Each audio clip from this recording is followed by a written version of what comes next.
പ്രണയ സാഫല്യം. രചന ആസിയ പൊന്നൂസ്. അവതരണം സാലിം കരുളായി. പറഞ്ഞതൊക്കെ വ്യക്തമായി തന്നെ കേട്ടു. ഉള്ളിലെ കണലിന് ആളി കത്തിക്കാൻ അത് തന്നെ ധാരാളമായിരുന്നു. അവന് ശരീരം കുഴയുന്നത് പോലെ തോന്നി. സത്യം അറിയാതെ സമാധാനം കിട്ടില്ലെന്ന അവസ്ഥയായി. കേട്ടതൊന്നും അവനപ്പോൾ കാര്യമാക്കിയില്ല.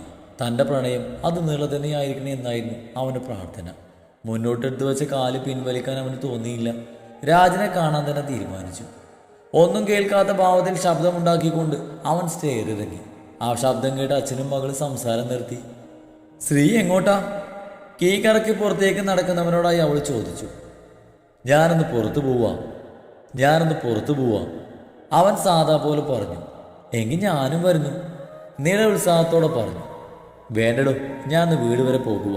അമ്മ വിളിച്ചിരുന്നു, ഞാൻ പോയിട്ട് പെട്ടെന്ന് വരാം, ശ്രീ പറഞ്ഞു. വീട്ടിലേക്കാണെന്ന് കേട്ടപ്പോൾ നിനക്ക് വലിയ താല്പര്യമൊന്നും തോന്നിയില്ല. അല്ലെങ്കിൽ തള്ളക്കുള്ളതാ, ഞങ്ങൾ ഒരുമിച്ച് എവിടെയെങ്കിലും പോകുമ്പോൾ ഈ വിളി. ശ്രീ പോകുന്നത് കണ്ട് ഇഷ്ടക്കേടോടെ നില പറഞ്ഞു. വിവാഹം കഴിഞ്ഞ ശേഷം ശ്രീ അങ്ങനെ തനിച്ചെങ്ങും പോകാറില്ല. റെക്കോർഡിങ്ങിന് പോയാൽ പോലും വാല് പോലെ നിലയുണ്ടാവും. അതിൻ്റെ നീരസവും അവളുടെ മുഖത്ത് വ്യക്തമായിരുന്നു. അവനെ അവളിൽ നിന്നും അകറ്റി നിർത്താൻ അവളപ്പോൾ ഒട്ടും ആഗ്രഹിക്കുന്നില്ല. അവൻ്റെ സാമീപ്യം അവളും ഇഷ്ടപ്പെടുന്നുണ്ടായിരുന്നു. അവനെ പറഞ്ഞിട്ട് എന്തിനാ? മരുമോനൊരുത്തൻ അകത്തുണ്ടായിട്ടും അവന് വെച്ച് വിളമ്പി കൊടുക്കാനൊന്നും നിന്റെ അമ്മക്ക് വയ്യല്ലോ. അവളുടെ പിഴച്ച മോള് പോയ വഴിയെ നോക്കി കണ്ണീരും പൊഴിച്ചിരുന്ന ബാക്കിയുള്ളവരുടെ വയറ്റിലേക്ക് എന്തെങ്കിലും പോകുമോ? അവന് വിശന്നിട്ടുണ്ടാവും, അതാ പോയത്. നരേന്ദ്രൻ പറഞ്ഞത് കേട്ടിട്ടും നിങ്ങളൊന്നും മിണ്ടിയില്ല. നീരജയെ ഓർക്കുമ്പോൾ അവൾക്ക് ദേഷ്യം തോന്നി. തൻ്റെയും തൻ്റെ ഭർത്താവിൻ്റെയും കാര്യങ്ങൾ കൃത്യമായി ചെയ്യാൻ രണ്ട് വീട്ടിലും അവൾക്കൊരാൾ നിർബന്ധമായിരുന്നു. അതിനിപ്പോൾ നിസ്സഹകരണം കാണിക്കുന്നത് കൊണ്ട് തന്നെ ശ്രീയുടെ അമ്മയോട് അവൾക്കിപ്പോൾ നല്ല ദേഷ്യമുണ്ട്. അത് തന്നെയാണ് അവൾക്കിപ്പോൾ നീരജയോടും തോന്നുന്നത്. പിന്നെ നിളെ, ശ്രീയെ വീടാതെ പിടിച്ചോണം. ആ പെണ്ണവൻ്റെ ഉള്ളിലേക്ക് കുറച്ച് കനൽ കോരിയിട്ടിട്ടാ പോയത്. അതവൻ്റെ മനസ്സിൽ കയറി പറ്റിയിട്ടുണ്ടെങ്കിൽ അത് നമുക്ക് നല്ലതിനല്ല. പരമാവധി അവനെ സ്നേഹിച്ച് കൂടെ നിർത്താൻ നോക്ക്. ഒരു സംശയത്തിന് ഇട കൊടുക്കരുത്, മനസ്സിലായോ? നരേന്ദ്രന്റെ ചോദ്യത്തിന് അവൾ ഉവന്ന തലകുലുക്കി. അപ്പോഴും അവൾക്ക് പൂർണ്ണ വിശ്വാസമായിരുന്നു ശ്രീ ഒരിക്കലും തന്നെ സംശയിക്കില്ലെന്ന്. മീരയുടെ വാക്കുകൾക്ക് അവൻ വില കൽപ്പിക്കില്ലെന്ന ആത്മവിശ്വാസം അവൾക്ക് അവളുണ്ടായിരുന്നു. വിശ്വനും ധ്രുവനും മടങ്ങിപ്പോയതോടെ രാജി മീരയ്ക്ക് അടുത്തേക്ക് പോയി. അച്ഛനെ കാണണ്ടെന്ന അവളുടെ തീരുമാനത്തിൽ മാറ്റങ്ങൾ വരുത്താനായിരുന്നു അയാളുടെ ശ്രമം. സംസാരിച്ചു നോക്കി, പക്ഷേ അവൾ അവളുടെ നിലപാടിൽ ഉറച്ചു നിന്നു. അമ്മയുടെയും കുടുംബത്തിൻ്റെയും ഇടയിൽപ്പെട്ട് അനുഭവിച്ചതൊക്കെ അവൾക്ക് മറക്കാനാവുമായിരുന്നില്ല. ഒരു ദുസ്വപ്നം പോലെ അതിന്നും അവളെ വേട്ടയാടുന്നുണ്ട്. അച്ഛൻ്റെ കുടുംബത്തിലും ഇതൊക്കെ തന്നെ ആവർത്തിക്കപ്പെട്ടാൽ ജനിക്കും മുന്നേ ഉപേക്ഷിച്ച് പോയ അച്ഛന് ഇന്ന് ഈ അവസ്ഥയിലുള്ള മകൾ ഒരു ബാധ്യതയാവില്ലേ? ഒരുപാട് സ്നേഹിച്ച അമ്മയെ നഷ്ടപ്പെട്ടു. ആ വേദന നെഞ്ചിലാവോളം ഉണ്ട്.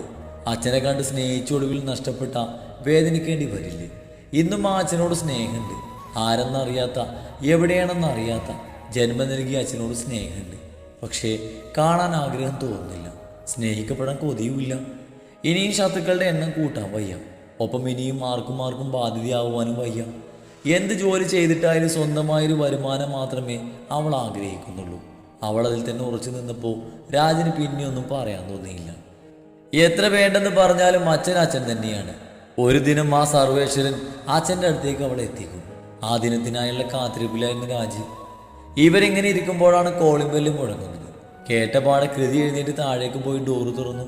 നോക്കുമ്പോൾ ശ്രീയാണ്. അവൾക്ക് അവനെ കണ്ട് പ്രത്യേകിച്ച് യാതൊരു ഭാവമാറ്റം തോന്നിയില്ല. എന്നാൽ ശ്രീ ഞെട്ടിയിട്ടുണ്ട്. കൃതി അവിടെ ഒരിക്കലും അവൻ പ്രതീക്ഷിച്ചില്ല. നീ? അവനെന്തോ ചോദിക്കാൻ വന്നതും എന്ത് വേണം? കൃതിയുടെ ഒട്ടും മയമില്ലാത്ത ചോദ്യമെത്തി. ആരാ മോളെ? രാജ അവിടേക്ക് വന്നുകൊണ്ട് ചോദിച്ചു. ഓ, അതൊരു പ്രമുഖനാണച്ചാ, ചുണ്ട് കോട്ടിക്കൊണ്ടവൾ പറഞ്ഞു. രാജനെ അവൾ അഭിസംബോധന ചെയ്തത് കേട്ട് ശ്രീ വീണ്ടും ഞെട്ടി. ഇങ്ങനെ ഒരു റിലേഷൻ അവനൊട്ടും പ്രതീക്ഷിച്ചിരുന്നില്ല. വീട്ടിൽ വരുന്നവർ ആട്ടിയിറക്കി ഞങ്ങൾക്ക് ശീലമല്ല, കയറി വാ. ഡോറ് പൂർണ്ണമായും തുറന്നു കൊടുത്ത് അവൾ ഒതുങ്ങി നിന്നു കൊടുത്തു. അവളോട് ഒരിക്കൽ ഇറങ്ങിപ്പോകാൻ പറഞ്ഞ രംഗം ഓർത്ത് വിറയലോട് അവൻ അകത്തേക്ക് കയറി. സ്ത്രീയെ കണ്ടപ്പോൾ ദേശത്തിനേക്കാൾ ഒരുപടി മേലെ സഹതാപമാണ് രാജന് തോന്നിയത്. എത്ര നല്ല പയ്യനായിരുന്നു, അയാൾ സ്വയം പറഞ്ഞു. വരൂ ശ്രീ, ഇങ്ങോട്ടിരിക്കാം. രാജശ്രീയെ വിളിച്ച് ലിവിംഗ് ഏരിയയിലേക്ക് ഇരുന്നു. എന്താ ശ്രീ വിശേഷിച്ച്? രാജ് മാന്യമായി തന്നെയാണ് ഇടപെട്ടത്. അവനോട് ശത്രുത കാണിക്കാൻ മാത്രം ദ്രോഹങ്ങളൊന്നും അവൻ ചെയ്തിട്ടില്ലല്ലോ. ആരുടെയൊക്കെയോ ചതിയിൽപ്പെട്ടൊരു കോമാളിയെ പോലെ ഭാര്യയുടെ താളത്തിനൊരു തുള്ളി ജീവിതം തുലക്കുന്ന അവനോട് അയാൾക്ക് സഹതാപമാണ് തോന്നിയത്. ഇത് ശ്രീ കൃതിയെ നോക്കി ചോദിച്ചു. കൃതി ഇപ്പോഴും വാതിൽ ചാരി നിൽപ്പുണ്ട്. മീര മുകളിലെ മുറിയിലാണ്. ആരാണെന്ന് നോക്കാൻ വന്ന അരുണിമ ശ്രീയെ കണ്ട് ജ്യൂസ് എടുക്കാനായി കിച്ചണിലേക്ക് നടന്നു. എൻ്റെ മകളാണ് ആകൃതി, രാജു പറഞ്ഞു. വിശ്വാസം വരാതെ കൃതിയെ അവൻ മിഴിച്ചു നോക്കി. അവളുടെ സ്ഥായി ഭാവം പുച്ഛമായിരുന്നു. എനിക്ക് സാറിൽ നിന്നൊരു കാര്യം അറിയാനുണ്ട്. അതറിയാതെ എനിക്കിനി സ്വസ്ഥത കിട്ടില്ല. സത്യം പറഞ്ഞാൽ എനിക്കിപ്പോൾ സമാധാനമല്ല. സാറിൻ്റെ മോളെ കാണുമ്പോൾ നെഞ്ചിരിപ്പ് കൂടുകയാണ്. ശ്രീയുടെ വാക്കുകൾ കേട്ട് രാജു പുഞ്ചിരിച്ചു. അറിയാം ശ്രീ, തനിക്ക് എന്താണ് ചോദിക്കാനുള്ളതെന്നും എങ്ങനെ താൻ എൻ്റെ മുന്നിലെത്തിയെന്നും രാജു പറഞ്ഞു. കൃതിയെ തനിക്ക് അറിയാലോ. ഇവൾ കുഞ്ഞായിരുന്നപ്പോൾ മുതൽ ഇവൾക്ക് അപസ്മാരത്തിൻ്റെ അസുഖം ഉണ്ടായിരുന്നു. ചെറുപ്പത്തിലേ ഉണ്ടായിരുന്നതാ. ഇവളെ സ്കൂളിൽ വിടാൻ ഞങ്ങൾക്കൊക്കെ പേടിയായിരുന്നു. ഒരു 10th ഒക്കെ കഴിഞ്ഞപ്പോൾ പിന്നെ പ്രശ്നമൊന്നും ഉണ്ടായില്ല. അതോടെ ഞങ്ങൾ സമാധാനിച്ചു. സ്കൂൾ പഠനം കഴിഞ്ഞ് കോളേജിൽ ചേർന്നു. ഫ്രണ്ട്സ് എന്ന് പറയാൻ ചെറുപ്പം മുതൽ ആരുമില്ല. ആരോടും പെട്ടെന്ന് അടുക്കാത്തൊരു പ്രകൃതമായിരുന്നു. കോളേജിൽ ഇവൾ മീരയുടെ ക്ലാസ്മേറ്റ് ആയിരുന്നു. അപ്പോഴും മീരയുമായി ഒരു കണക്ഷനും ഇല്ല, വേറെ ഫ്രണ്ട്സും ഇല്ല. ക്ലാസ് കഴിഞ്ഞ് ഒരു ദിവസം നോട്ട് എഴുതി ഇവളും ക്ലാസ്സിൽ തന്നെ ഇരുന്നു. ആബ്സെൻ്റ് ആയ ദിവസം നോട്ട് എഴുതി കാണിച്ചിട്ട് പോയാൽ മതിയെന്ന് സാറ് അലറിക്കൊണ്ട് പോയി. ആ ടെൻഷനും ഒറ്റയ്ക്ക് ഇരുന്നപ്പോഴുള്ള വല്ലായ്മയൊക്കെ കൊണ്ടാവും ഫിറ്റ്സ് വന്ന് വീണുപോയി അവള്. ആരുമില്ലാത്ത ക്ലാസ് റൂമിൽ കിടന്ന് കൃതി പിഴഞ്ഞു. ആരുണ്ടായില്ല സഹായത്തിന്. മറന്നു വെച്ച് എഴുത്തെടുക്കാൻ മീര തിരികെ വന്നില്ലായിരുന്നെങ്കിൽ അന്ന് മുഴുവൻ എൻ്റെ മോൾ ആ ക്ലാസ് റൂമിൽ കിടന്നേനെ. അവളാണ് ഫസ്റ്റ് എയ്ഡ് കൊടുത്തതും ഹോസ്പിറ്റലിൽ എത്തിച്ച് എൻ്റെ മോളെ സേവ് ചെയ്തതും. അതോടെയാണ് മീരയും കൃതിയും തിക് ഫ്രണ്ട്സ് ആയത്. പിന്നെ ഇടയ്ക്ക് 1-2 തവണ ഫിസ്റ്റ് വന്നപ്പോൾ മീര തന്നെയാണ് അവളെ കെയർ ചെയ്തത്. ഇപ്പോൾ കുറച്ചു കാലമായി ആ പ്രശ്നമൊന്നുമില്ല. ഞാനിതൊക്കെ പറഞ്ഞു വന്നത് എന്തിനാണെന്ന് ശ്രീക്ക് മനസ്സിലായോ? രാജു ചോദിച്ചു. മറുപടി കാത്തു നിൽക്കാതെ രാജു തുടർന്നു. നീള എന്ന തൻ്റെ ഭാര്യയെ എനിക്ക് അറിയില്ലെന്ന് പറയാൻ താൻ ചോദിക്കാൻ ഉദ്ദേശിച്ചതിൻ്റെ ഉത്തരം അതാണ്. രാജൻ്റെ ആ വെളിപ്പെടുത്തലിൽ ശ്രീ തകർന്നു പോയി.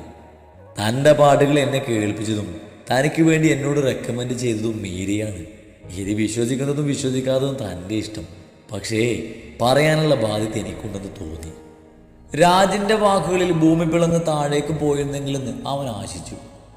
വിശ്വസിക്കുമോ എന്ന് എനിക്ക് അറിയില്ല, എങ്ങനെ പറഞ്ഞു തരണമെന്നും എനിക്കറിയില്ല. രാജു പറഞ്ഞു. തൻ്റെ ഫോണിലേക്ക് ഞാനൊരു വീഡിയോ അയച്ചിട്ടുണ്ട്, കണ്ടു നോക്ക്. വാട്സാപ്പിൽ വീഡിയോ ഷെയർ ചെയ്തുകൊണ്ട് രാജു പറഞ്ഞു. വിറക്കുന്ന കൈകളോടെ അവൻ ഫോൺ കയ്യിലെടുത്തു.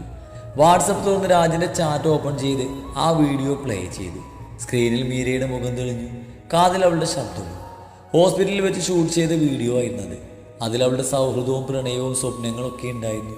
വീട്ടുകാരുടെ ചതിയുടെ കഥകളും ഹരിയുടെ ക്രൂരതകളും അവളുടെ കണ്ണുനീരുമൊക്കെ സ്ത്രീയെ കരയിപ്പിച്ചു. അവൾക്ക് വേണ്ടി അവൻ പൊട്ടി പൊട്ടി കരഞ്ഞു. രാജിന് പാവം തോന്നി. അയാൾ അവൻ്റെ തോളിൽ കൈവച്ചു. അയാളും അന്നേരം ജ്യൂസ് കൊണ്ടുവച്ച് മാറി നിന്നു. എന്നാൽ സ്ത്രീ ശ്വാസം അടക്കി പിടിച്ച് അത് കാണുകയാണ്. അവൻ നിറഞ്ഞു ചുവന്ന കണ്ണുകളോടെ സ്ക്രീനിൽ നിറഞ്ഞു നിന്ന് ആ മുഖത്തേക്ക് നോക്കി. കണ്ണുകൾ നിർത്താതെ ഒഴുകിക്കൊണ്ടിരുന്നു. അറിഞ്ഞില്ലല്ലോ, മനസ്സിലാക്കിയില്ലല്ലോ, കയ്യെത്തും ദൂരെ ഉണ്ടായിട്ട് തിരിച്ചറിഞ്ഞില്ലല്ലോ. അവൻ്റെ നെഞ്ചം നീങ്ങി. അവൻ ഈശ്വരനെ വിളിച്ചു പോയി. തൻ്റെ പ്രണയം, തൻ്റെ മീര, അവൾ അനുഭവിച്ചതൊക്കെ ഓർക്കാനേ വയ്യവന്. പറഞ്ഞൂടായിരുന്നു അവൾക്ക്. നിഴല് പോലെ കൂടെ നടന്നപ്പോൾ ഒരു വാക്ക് പറയാമായിരുന്നില്ല അവൾക്ക്. അവൻ മുഖം പൊത്തി കരഞ്ഞു. പറഞ്ഞിരുന്നെങ്കിൽ താനങ്ങ് മല മറിച്ചേനെ. ആ നിലയുടെ വാക്കും കേട്ട് താൻ എന്തൊക്കെയാ അവളെ പറ്റി പറഞ്ഞത്? അവളുടെ അമ്മ പോലും അവളുടെ കൂടെയില്ല. ഇതിലേക്ക് ചെയ്തെന്ന് പോരാ, വിവാഹത്തിന് കൊടുത്ത സ്വർണം മാറ്റി പകരം മുക്കുപണ്ടമാക്കി. തൻ്റെ ഭാര്യയും അമ്മായച്ചനും വലത്ത സൃഷ്ടികൾ തന്നെ. മനുഷ്യരുടെ ഗണത്തിൽ കൂടുന്നത് എങ്ങനെയാ ഇതിനേക്ക്? അമർശമടക്കാൻ കഴിയാതെ കൃതി പറഞ്ഞു. ആവർത്തിച്ച് എത്ര വട്ടം ഞാൻ പറഞ്ഞു അവൾ ചതിക്കുവാണെന്ന്. അന്ന് താൻ എന്നോട് ഇറങ്ങിപ്പോവാൻ പറഞ്ഞു. ആ മീരയും അച്ഛനും ഇല്ലായിരുന്നെങ്കിൽ അന്നത് പറയാൻ ആ വീടുണ്ടാവില്ലായിരുന്നു, തൻ്റെ നിളയുണ്ടാവില്ലായിരുന്നു. അത് മറക്കണ്ട. കൃതി പുച്ഛിച്ചു വിട്ടു. കൃതി മതിയാക്ക്, രാജു ശാസിച്ചു. സാർ, എനിക്ക് അവളെ കാണണം. ഇവിടെ ഉണ്ടോ അവള്? അവൻ ചുറ്റും നോക്കി. ഉണ്ട്. തെരുവിൽ വിട്ടിട്ട് വരാൻ ഞങ്ങൾ നിങ്ങളെപ്പോലെയല്ല, മനുഷ്യരാണ്, മനുഷ്യത്വം ഉള്ളവര്. കൃതി ദേഷ്യത്തോടെ പറഞ്ഞു. പ്ലീസ് സർ, എനിക്ക് മീരയൊന്ന് കാണണം, ഒരൊറ്റ തവണ. മീരേ. അവൻ എണീറ്റ് നിന്ന് ചുറ്റും തിരിഞ്ഞു. രാജാവിൻ്റെ കയ്യിൽ പിടിച്ച് അവിടെ ഇരുത്തി. ശ്രീ, എനിക്ക് നിന്നെ മനസ്സിലാവും. പക്ഷേ ഈ അവസ്ഥയിൽ നീ അവളെ കാണണ്ട. അവൾക്ക് നല്ല ഇഞ്ചറി ഉണ്ട്. അവൾ റെസ്റ്റ് എടുത്തോട്ടെ, ഇപ്പം ശല്യം ചെയ്യണ്ട. രാജ സാവധാനത്തിൽ പറഞ്ഞു. അല്ലെങ്കിൽ ഇനി ആ മീരയെ കാണില്ല, കാണിക്കില്ല ഞാൻ. അത്രത്തോളമാ നീയൊക്കെ കൂടി അവളെ ദ്രോഹിച്ചത്. കൃതി മുരണ്ടു.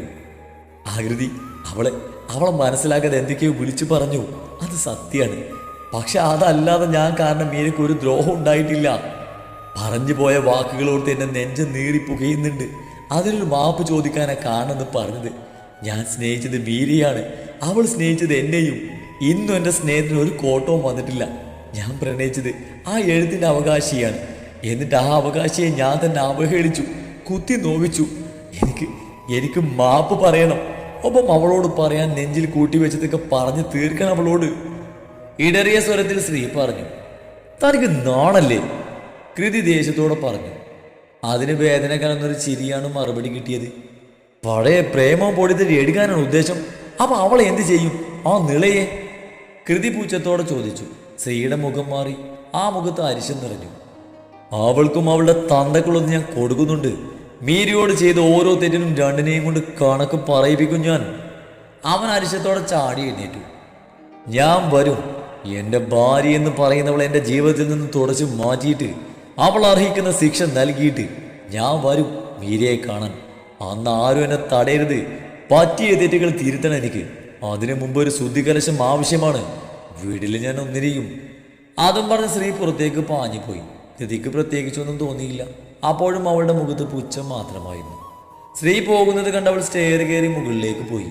മീരയെ ചെന്ന് നോക്കുമ്പോൾ അവൾ ഉറങ്ങുകയാണ്. അവളെ കണ്ടപ്പോൾ കൃതിയുടെ മുഖം ശാന്തമായി. കബോർഡ് തുറന്നൊരു പുതപ്പെടുത്ത് അവൾക്ക് അരയോളം പൊതിച്ചു കൊടുത്ത് അടുത്തായി അവളും കയറി കിടന്നു. അവളുടെ തലയിൽ തലോടി. ആരൊക്കെ കൈവിട്ടാലും എന്നും താനുണ്ടാവുന്ന മനസ്സുകൊണ്ട് അവൾക്ക് വാക്ക് കൊടുത്തു. അവളോട് ചേർന്ന് കിടക്കുമ്പോൾ മകളെ പൊതിഞ്ഞു പിടിക്കാൻ ശ്രമിക്കുന്ന ഒരു അമ്മയെ പോലെ തോന്നിച്ചു അവളെ. ഇവരെ നോക്കാൻ വന്ന അരുണിമ അത് കണ്ട് പുഞ്ചിരിയോടെ തിരികെ പോയി.